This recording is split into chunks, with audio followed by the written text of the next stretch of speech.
നമ്മൾ ഒരുപാട് ഹോമങ്ങളും പൂജകളും ഒക്കെ ചെയ്തിട്ട് ഫലം കാണുന്നില്ല എന്ന് പറയുന്നുണ്ട്. എന്നാൽ ചിലർക്കാണെങ്കിൽ നല്ല ഫലവും കിട്ടുന്നുണ്ട്. അതേ പൂജ ചെയ്യുന്ന അതേ തന്നെ പണ്ഡിതൻ അല്ലെങ്കിൽ പൂജാരിയും ചെയ്തിട്ട് ചിലർക്ക് ബലമുണ്ട്, ചിലർക്ക് ബലമില്ല. അതെന്താണ് കാരണം? നമ്മളൊന്ന് ആലോചിച്ച് നോക്കാം. ചിലർ പൂജ ചെയ്ത് കഴിയുമ്പോൾ അത് തമാശ മട്ടിലിരിക്കും. അതായത് അതോ ചെയ്യണു, നമ്മൾ പൈസ കൊടുത്താൽ തീർന്നു, പൈസ കൊടുത്താൽ തീർന്നു എന്ന് വിചാരിച്ചാൽ തീർന്നു. പക്ഷെ നമ്മൾ പൈസ കൊടുക്കുന്നതോടൊപ്പം തന്നെ പൈസയേക്കാൾ മൂല്യമായിട്ട് നമ്മൾ പ്രാർത്ഥനയ്ക്കും നമ്മുടെ ഉപാസനയ്ക്കും ഇത് വയ്ക്കണം.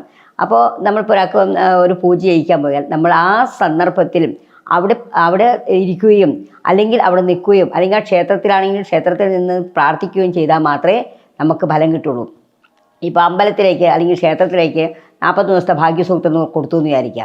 ഈ 40 ദിവസം പോയി തൊഴുതാൽ മാത്രമേ ഫലമുള്ളൂ, അല്ലാതെ വെറുതെ കൊടുത്തിട്ട് കാര്യമില്ല.